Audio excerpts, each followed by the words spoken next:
Jadi aku tuh lagi baca buku ini, Mengapa Tidak Pernah Ada Yang Memberitahuku.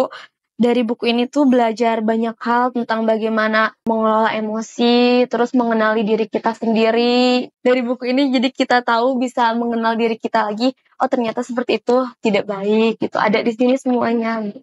Membuat sebuah buku mungkin aja lebih dari 1 tahun, bisa sampai 5 tahun atau mungkin 2 tahun paling dia melakukan riset. Terus kita baca apa yang sudah menjadi risetnya mungkin ya sekitar 1 minggu gitu ya.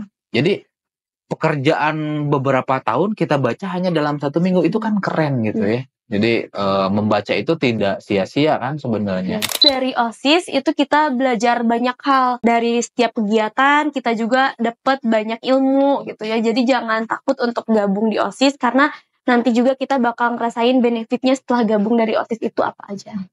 Harapannya sih lebih baik lagi. Tolong kembangkan lagi apa yang belum terlaksana di angkatan saya. Tolong dikembangkan lagi, lebih dirancang lagi lah gitu. Literasi itu penting banget ya, karena dengan kita sering membaca buku, kita kan mendapatkan informasi-informasi yang lebih banyak. Bahkan tidak hanya informasi, ide-ide pun banyak ada di buku gitu. Sangat penting buat teman-teman semuanya. Jangan putus asa dalam mencapai cita-citanya. Tetap semangat, apapun yang terjadi itu mungkin yang terbaik. Halo teman-teman Primaries, terima kasih masih menyaksikan Primaries Podcast. Hari ini kita kedatangan seorang teman dari OSIS SMAN 14, yaitu Kak Aliska. Ya, halo. Kak Aliska, apa kabar hari ini? Alhamdulillah baik. Baik ya, baik Kak Aliska, terima kasih ya untuk waktunya, udah bisa berkunjung ke Primary English. Ya. Dan juga mungkin ke pihak sekolah dari SMAN 14, terima kasih istilahnya sudah memberikan izin untuk melaksanakan podcast hari ini ya. Baik, Kak Aliska, sebelum kita ngobrol lebih lanjut, biasanya kami ingin mengetahui dulu, mungkin boleh perkenalan Kak Aliska, silakan teman-teman. Halo teman-teman, perkenalkan nama saya Aliska Anaida Hasan. Saat ini saya merupakan pelajar di SMA Negeri 14 Garut. Saat ini saya duduk di kelas 12 jurusan MIPA.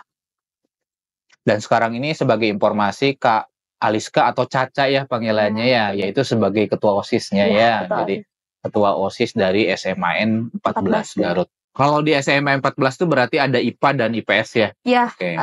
di angkatan saya dan adik kelas saya. Jadi cuma tinggal 2 angkatan lagi yang ada IPA sama IPS. Berarti untuk yang kelas 10-nya sekarang sudah tidak ada IPA dan IPS ya, sudah merdeka belajar. Kalau ini kan sekarang Caca kelas 12 ya. Kalau target kuliah nih Cak, kira-kira sudah ada bayangan nggak? Pengen ngambil jurusan apa dan kampus apa nih? Udah ada. Kalau untuk jurusannya udah ada, tapi untuk kampusnya masih pilih-pilih. Kira-kira mau ngambil apa nanti Caca? Insya Allah ke psikologi. Psikologi ya, baik. Mengapa ngambil jurusan psikologi kira-kira Cak? Karena senang aja gitu, mempelajari tentang emosional orang lain, tentang pemikiran orang lain, itu senang gitu. Baik, kita lanjut mungkin Caca, saya ingin nanya lagi mungkin seputar OSIS nih kalau boleh ya. Boleh dong cerita gimana ceritanya gitu ya seorang Caca bisa masuk ke OSIS kemudian dan lanjut menjadi ketua OSIS-nya. Jadi dulu itu dari sejak SD emang udah aktif organisasi gitu ya. Terus orang tua juga ngebebasin buat ikut kegiatan-kegiatan yang positif. Pas SMA itu tertarik tentang OSIS gitu, pengen lebih tahu lagi tentang OSIS, masuk OSIS, terus ikut forum OSIS Jawa Barat. Habis itu alhamdulillah kepilih jadi ketua OSIS. Dari sekian program nih yang sudah dijalankan, apa aja nih sama Caca sama teman-teman di OSIS? Paling kayak kegiatan-kegiatan hari-hari besar ya, kayak peringatan hari-hari besar. Terus ada seminar kelas inspiratif, kayak berbagi ilmu tentang organisasi, tentang bagaimana studi lanjut, kayak gitu. Kan Caca udah ikut dari forum OSIS Jabar, kemudian ada OSIS gitu ya, tadi menjalankan beberapa program yang istilahnya untuk kegiatan di sekolah ataupun yang di luar sekolah ya. Apa sih yang menjadi tantangan bagi seorang Caca sebagai ketua OSIS dan menghandle organisasi OSIS di sekolah? Tantangannya itu dari soal waktu ya, harus pintar-pintar manajemen waktunya. Terus tantangan jadi ketua OSIS di sekolah itu kayak untuk mensatukan pikiran anak-anak di sekolah itu kan beda-beda. Jadi itu sih tantangan terberatnya.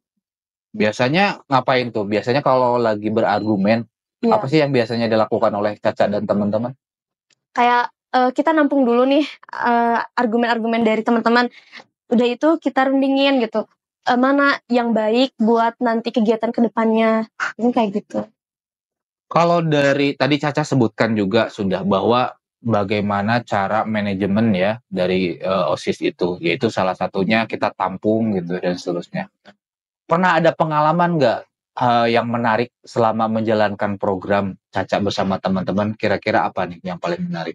Yang paling menarik itu pas ngedain seminar kelas inspiratif ya, orang-orang tuh kayak antusias banget, pertama kali di sekolah ada seminar gratis, jadi semuanya tuh pada berbondong-bondong pengen ikut gitu. Kalau dari kelas inspiratif tadi, elaborasi lagi deh.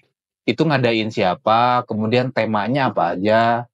Waktu itu tuh kolaborasinya ya sama Forum OSIS Jawa Barat juga gitu, jadi temanya itu ditentuin sama mereka, tapi kita yang nentuin buat mau ngambil tentang apa seminarnya, kayak gitu waktu itu. Pembicaranya siapa? Dari Telkom University. Oh, jadi berbagi cerita di sana Ya. mungkin ya. Diikuti oleh hampir semua anak tuh di situ, kelas 10, Ya. 11, 12. Ya, terus perwakilan ekstrakurikuler juga ada. Nah, kalau program yang tadi disebutkan, itu Musik Fest nanti teknisnya apa nih? Mungkin barangkali ada teman-teman dari SMA 14 juga yang pingin tahu lebih lanjut informasi tersebut. Bakalan ada apa aja, dan seterusnya. Ya, jadi Musik Fest itu kayak festival kesenian ya, dari mulai melukis, main alat musik, nyanyi, dan lain sebagainya gitu. Jadi nanti itu semuanya, semua siswa yang memiliki bakat, itu ditandingin dulu. Habis itu nanti bakal ada festival besar-besarannya, ngundang Guestar dan lain sebagainya. Itu akan dilaksanakan di bulan September. Di September ya, berarti ya mungkin sekarang kita take di bulan Agustus, berarti sekitar 1 bulanan lagi ya. Ini berarti harus perwakilan antar kelas atau bisa daftar secara individu? Harus perwakilan antar kelas. Oh, jadi nanti kelas 10 ya, dengan mungkin ada berapa kelas, kelas 11, 12, dan seterusnya ada beberapa kelas ya. Baik, kalau tadi misalkan tadi udah ada beberapa bahwa ini kegiatan dilaksanakan oleh Caca dan teman-teman dari OSIS ya, gitu ya. Kira-kira sudah sampai persiapannya sampai mana nih yang acara buat Musik Fest ini? Buat Musik Fest ini kita baru ngerangkai kayak perlombanya apa aja, terus siapa aja nanti yang bakal diundang dan konsep acaranya nanti seperti apa, baru sampai situ. Dan ini ya alhamdulillah guru-guru juga dukung ya untuk kegiatan-kegiatan OSIS dari SMA 14. Tapi saya penasaran Cak nih, dari SMA 14 selain OSIS, eskulnya ada apa aja nih? Mungkin ada teman-teman nih yang istilahnya baru kelas 9 yang mau melanjutkan nanti ke SMA 14 sehingga pingin tahu nih ada ekskul apa aja sih di SMA 14, boleh dikasih tahu? Jadi di SMA 14 itu ada ekskul Paskibra, Pramuka, PMR, KIR, IRMA, terus ada volley, basket, futsal, English Club, seni, dan masih banyak lagi gitu. Jadi saya rasa ini sudah bisa memfasilitasi beberapa hobi-hobi teman-teman ya, gitu ya. Tadi mulai dari kesenian ada, olahraga juga lengkap ya. Kemudian karena kita juga pernah ke SMA 14 ya waktu itu, untuk fasilitasnya sih lengkap ya, lapangan juga ada gitu ya dan seterusnya. Jadi ini mungkin barangkali ada teman-teman SMP yang sekarang kelas 9 mau melanjutkan ya ke SMA 14, itu fasilitasnya lengkap ya sudah ya. Kalau dari sekian banyak eskul nih, Cak, selain OSIS, Caca ikutan yang lainnya juga nggak? Enggak. Nggak ya, jadi fokus ke OSIS ya? OSIS aja. Oke. Jadi mungkin dari beberapa kegiatan yang tadi Caca sampaikan, jadi bisa fokus ke satu itu ya. Oke. Nah, setelah OSIS tadi disampaikan bahwa acara terdekat tuh Musik Fest ya. Ada lagi nggak selain itu?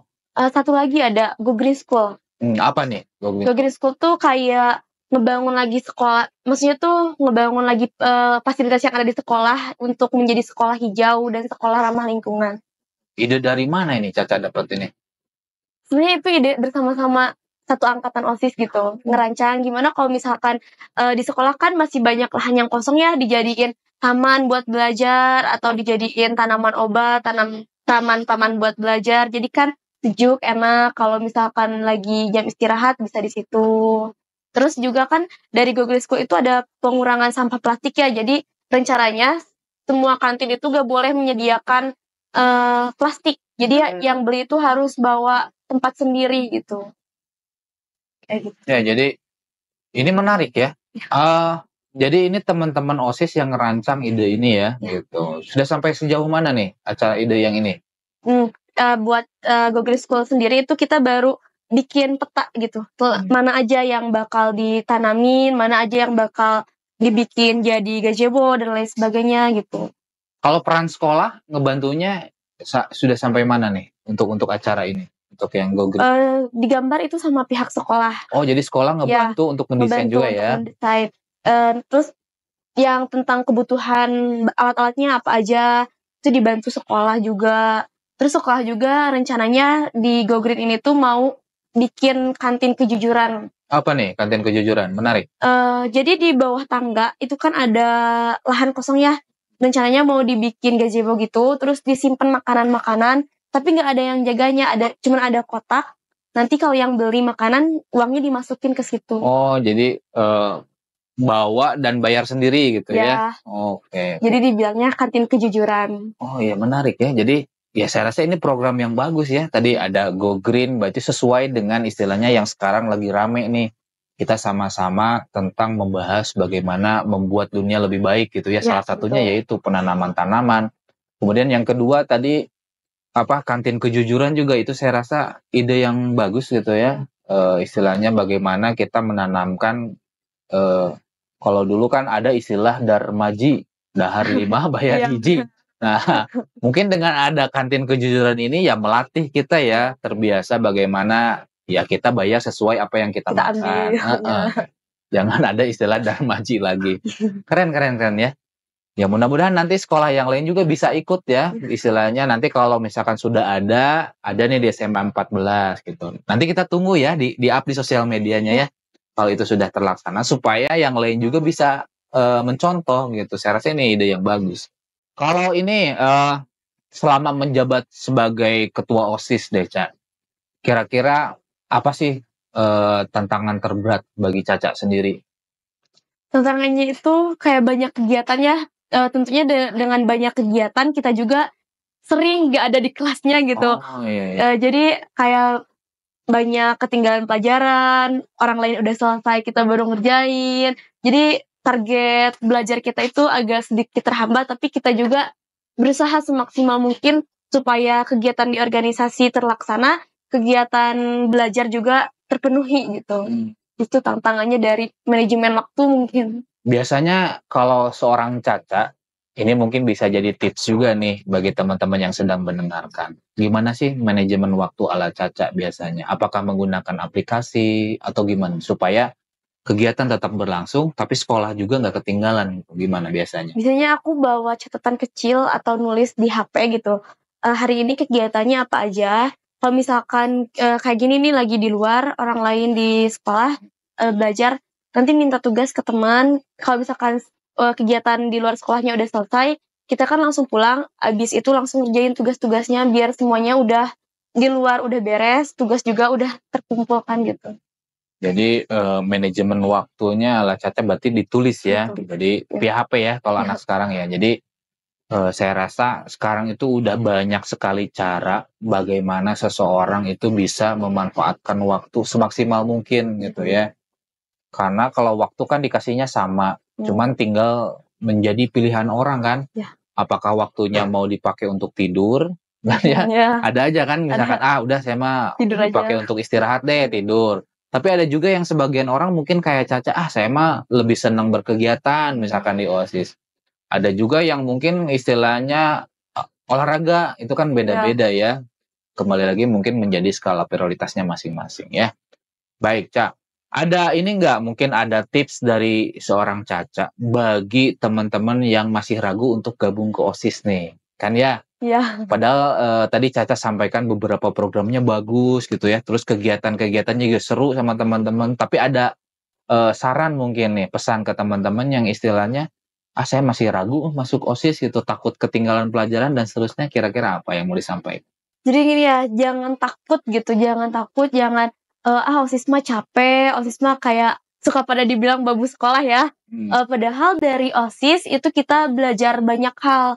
dari setiap kegiatan kita juga dapat banyak ilmu gitu ya. Jadi jangan takut untuk gabung di OSIS karena nanti juga kita bakal ngerasain benefitnya setelah gabung dari OSIS itu apa aja. Kalau capek mah pasti capek ya. Capek pasti ada sih, tapi seru gitu. Tapi seru ya. Ya. Banyak pengalaman mumpung masih muda. Ya tadi Caca cerita misalkan bagaimana nih caranya menyamakan pikiran misalkan ya. Kayak tadi bikin konsep Go Green itu pasti banyak pendapat kan. Ya. Ini lebih bagus gini, tapi gimana caranya kita berkompromi gitu. Hingga membuat satu gagasan yang bagus untuk semuanya itu gitu ya. Ya keren. Ada harapan nggak bagi Caca untuk OSIS selanjutnya? Kan tadi disampaikan bahwa sekarang Caca kelas 12, Ya, mungkin sebentar lagi ya, sebentar lagi akan istilahnya ada yang menggantikan.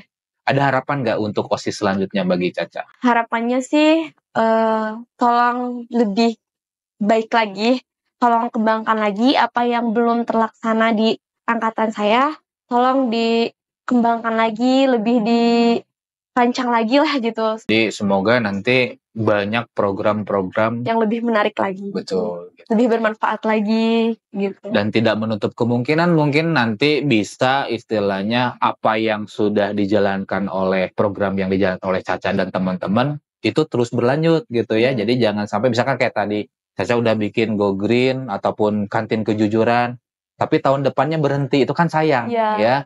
Udah dibikin capek-capek tapi nggak dilanjutkan sama yang seterusnya ya.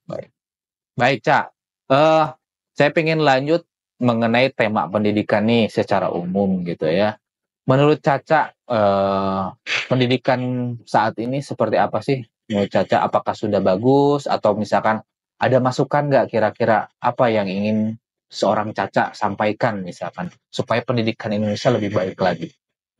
Menurut aku sih kalau bagus ya sih bagus ya, tapi ada juga sisi khawatir karena ada beberapa instansi pendidikan yang belum merata, kayak misalkan di perkotaan sama di pedesaan kan beda fasilitasnya, ada yang beda, terus kurikulum yang merdeka kan itu belum semua sekolah menjalankan kurikulum merdeka. Sebenarnya itu sangat sayang sekali gitu. Padahal di pedesaan juga sekolahnya bagus-bagus gitu. Jadi pengen minta gitu ke pihak pendidikan, tolong di sekolah-sekolah yang ada di pedesaan itu lebih ditinjau lagi supaya semuanya juga merasakan pendidikan yang sama. Jadi ini juga harapan semua orang ya. Jadi jangan, kita kan ada tuh di berita, beberapa berita mungkin yang kemarin-kemarin juga ada yang sekolahnya masih ambruk. Ya, betul. Yang kemarin yang viral itu yang upacara di atas lumpur, tahu nggak ya anak SD? Itu kan viral ya.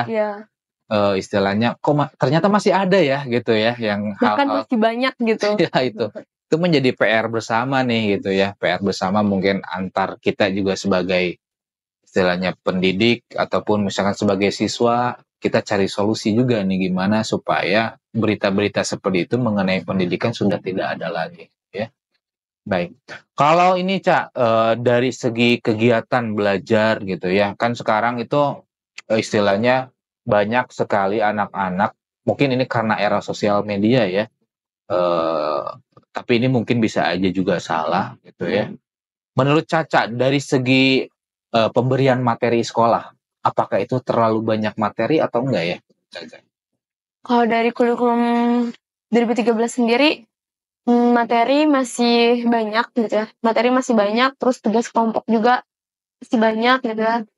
Sebenarnya dari tugas kelompok bagus, kita kan bisa saling tukar pikiran, bisa selesai lebih cepat.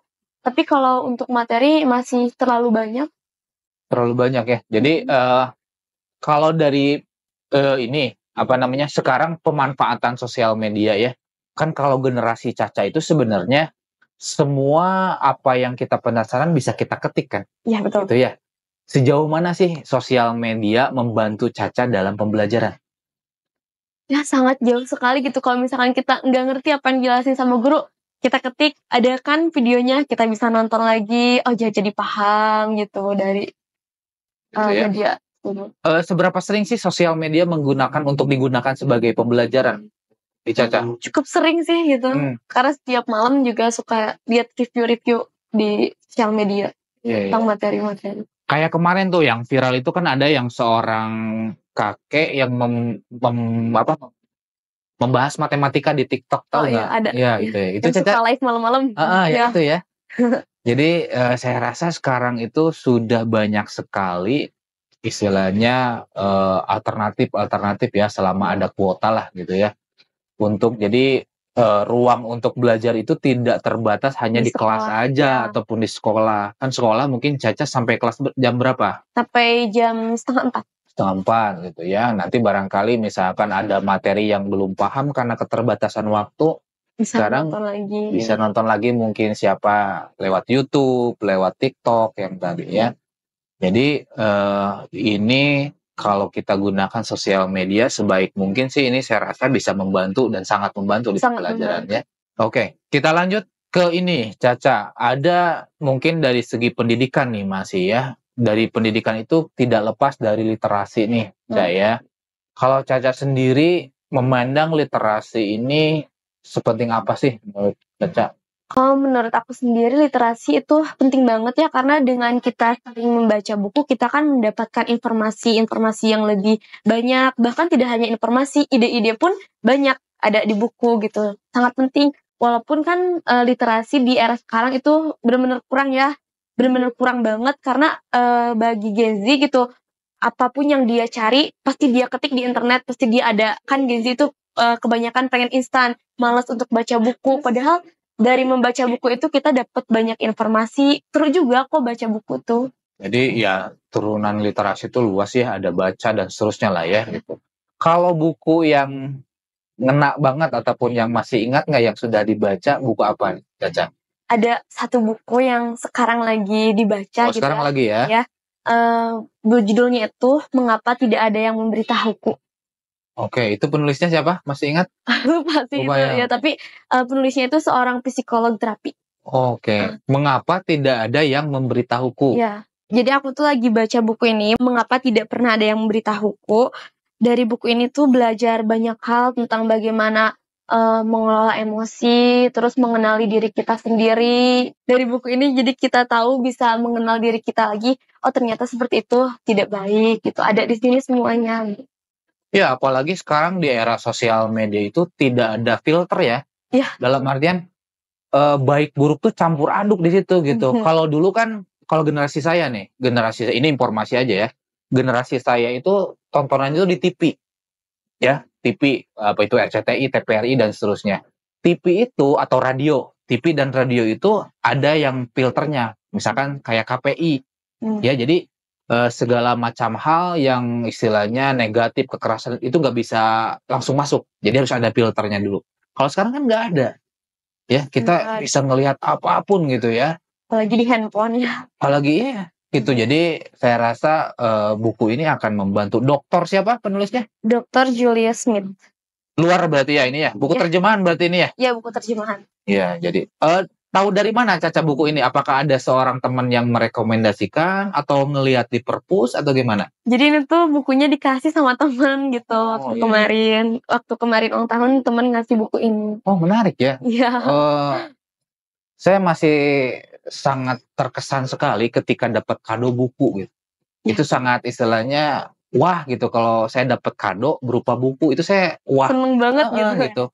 Dibandingkan yang lain-lain gitu, karena ya tadi betul, ketika kita mendapatkan sebuah buku itu kan, ini kan buku itu ditulis tuh bukan sehari 2 hari kan. Iya betul. Kayak dokter ini kan, Dr. Julie ini membuat sebuah buku mungkin aja lebih dari 1 tahun, bisa sampai 5 tahun atau mungkin 2 tahun paling dia melakukan riset.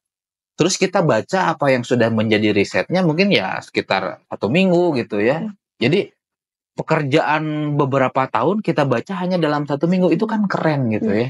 Jadi membaca itu tidak sia-sia kan sebenarnya. Mungkin nanti tinggal teman-teman bagaimana caranya supaya bisa mulai untuk membaca ya. Oke, makasih ya. Itu saya juga penasaran mungkin itu bukunya ya. Sudah sampai sejauh mana sih itu bukunya? Ini baru sampai Ada setengahnya ya? Ada, baru sampai 156. Ya, ini jadi, ada 300. Poinnya apa tadi boleh disampaikan kembali? Bahwa dari buku ini tuh kita bisa mengetahui bagaimana cara meredamkan emosi, bagaimana cara tentang mimpi-mimpi gitu, kayak sudut pandang tentang mimpi ada di sini, bagaimana cara kita mengenali diri kita sendiri, semuanya ada di sini. Kalau Caca sendiri siapa sih yang memperkenalkan pertama kali untuk senang baca?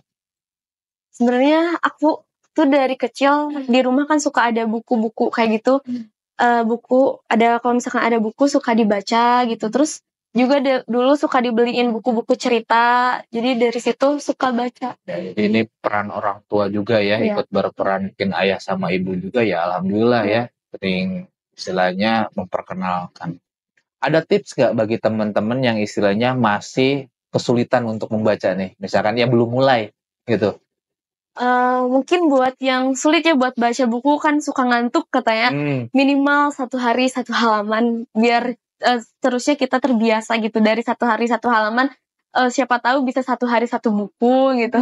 Betul ya, jadi mulai yang kecil dulu Dari ya, yang kecil dulu. jangan langsung banyak-banyak.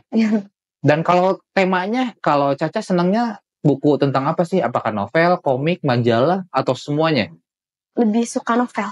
Oh, lebih sukanya novel. Kalau ini kan self improvement-nya, Iya. bukan novel. Kalau novel yang paling berkesan apa yang sudah pernah dibaca? Dulu itu terakhir baca novel itu pas SMP ya, tentang hujan, senja, dan cerita yang telah usai. Saya rasa untuk mulai membaca itu bisa mulai dari mana aja ya. Termasuk ada mungkin teman-teman yang senang komik juga, Komik, nggak ya. apa-apa gitu ya. Dari situ juga istilahnya sedikit demi sedikit mungkin nanti bisa menjadi terbiasa untuk senang baca ya. Oke. Cak, saya pengen lanjut mengenai ini, Cak.